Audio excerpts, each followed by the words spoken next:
Chai FM, 101.9 megahertz of life.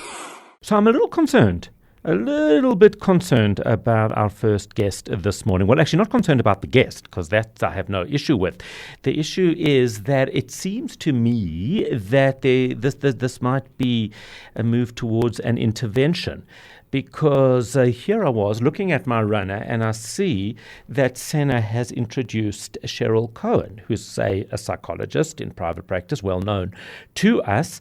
And this is how it reads. This is the topic, is how it's hysteria valid and justified. Now, just the framing of this question is deeply problematic for me because hysterical, fine. I might have reacted when a bird flies into my house, downstairs, flies upstairs, chooses our bedroom, flies over our bed, ignores my wife, and discharges its payload all over me. I don't think it's hysteria. I think that is justified outrage. Sheryl Cohen, a very, very good morning to you. I really am sorry that you've been dragged into this. But Howard, I can't stop giggling. Me too, but mine is a hysterical one. It's like people laughing at funerals. I feel like that's what I'm doing.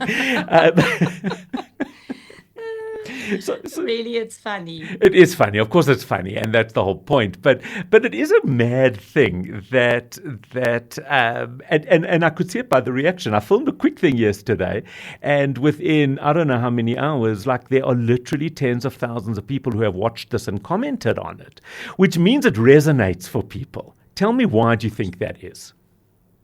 I think it resonates because I think that people understand, or what they take from it is, there's two things actually. My mind is racing, so I'm thinking about the question. Yeah. But there's a few things. So the first one is that I think everybody has had that experience of being helpless in a situation. Yes. And that's really does create quite a reaction. And it's funny to see, or also humorous to see, Right. perhaps, and you've made it into a humorous Sure. episode or experience, but it's interesting to see how other people react to unforeseen or unpredictable circumstances. And that's exactly kind of what happened, is that you felt probably very, very shocked, Yes, of hopeless, course. out Right. of control, and your reaction was an automatic response. And that's very familiar for all of us. We all have automatic responses. Right. And it's actually quite not only psychological, but even neurological, in that our adrenaline kicks in, and our central nervous system is activated, and then you react in quite an uncontrollable response. So it's an Dramatic, uncontrollable yes, situation of course. with an uncontrollable response, and your parasympathetic nervous system, which calms you down, just goes kind of flips and is not activated, and that only happens later, which is pretty much now. Right. And it's interesting. The other thing I was thinking about when you asked the question is that is how people respond to these That's situations. also so interesting. Yeah. Yeah. And your response is one of humor, which is a very healthy defense mechanism. Right. And what it does is it turns quite a painful experience into a very manageable experience. And it's actually a very, very age-old defense or coping mechanism. In fact, the first time we see it is in little children, and since I'm a developmental psychologist, I'm very much in touch with development. But you see it when you play peekaboo with children, or Jack in the Box, where you hide, let's say, something or yourself, and then that separation can be quite painful for a little baby, because they don't have what's called object permanence, and so they don't think mommy's there or daddy is there. They think they've gone, and then you suddenly reappear, and it's funny. So That's it's so a very interesting. I healthy- never thought of it that way. That's so Yeah, so fascinating. it's a healthy defense mechanism.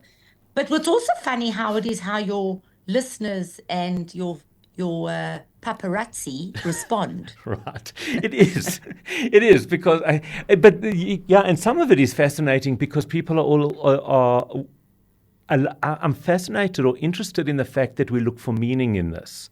And I can't tell you how many people have told me it's somebody from another world coming to visit, or it's lucky, or it means this, and to me it was just, and it remains, a bird that pooped on my head. But I find the need to find meaning in something so random.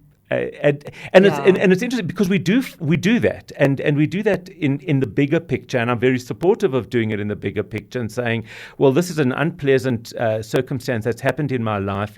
It means, well, I need to gain something from it. I need to learn from it. I need to grow from it. But it doesn't necessarily mean that it's a message from my late mom. Totally.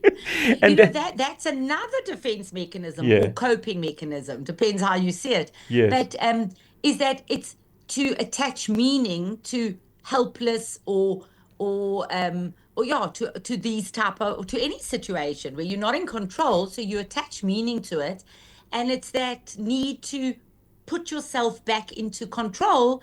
And we call it, actually, it's got a word, it's called psychic equilibrium. It's that the minute something feels out of control, you find a strategy to gain mastery or control over the situation. And people do it in a number of different ways. One is humor, one is finding, spirituality, I suppose, or spiritual meaning. And sometimes it's just rubbish. Yeah. But it makes you feel good. Well, that's exactly, because after Shabbat, I was Googling, if I'm going to die or not, and my wife is Googling the mystical meaning of what this could have meant, which is quite funny. Just to go back to something that you said, I read a while back a brilliant definition of humor that always has stuck with me, because it's definitely something I know that I employ, which is humor is emotional turmoil remembered in tranquility.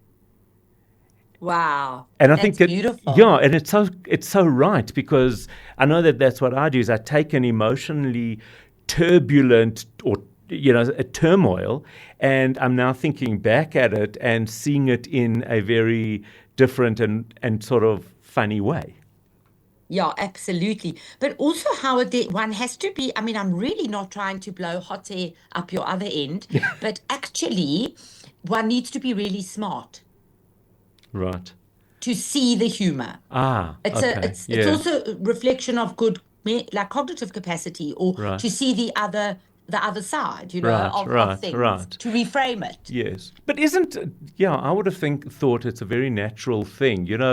Jews, we've done this for millennia. We have pogrom jokes, which are awful. And, Jews somehow, isn't it built into our memory, DNA, that are part of our trauma, obviously. But we've used humor to cope for millennia. Yeah, totally. It's so true. In fact, I think there's a lot of Yiddish jokes. Yes. That, as you say, that and phrases that are so expressive of the contradiction and the dialectic of an experience, that actually they hold us and they help us to define who we are. It's so interesting. And as I'm talking to you, I'm hearing Hardy Dolls outside and my heart is racing. Do you think I've got PTSD from... sometimes that we also have to be aware of the projection, So yes. Sometimes, if one is looking for a particular or feeling a particular way, let's say you were really thinking at the time or having a dream about your... I don't know, the World Cup soccer, you might have thought it was one of the teams that had come to visit, and so interesting. Whatever. I mean, I'm making that up as rubbish. Yes, of course. We have to also be self-aware, and to know what is the projection from us? What are we wanting to hear or to see? And that actually that is just a reflection of us, not necessarily a reflection of anything else. I absolutely love that. Sheryl Cohen, thank you for that. What an interesting conversation. Absolutely loved it. It is 6:44. Give me your thoughts. Give me your reaction. Do you do that? Do you look for meaning in things that probably don't have any or might have, but it just makes it easier, I guess, to cope with?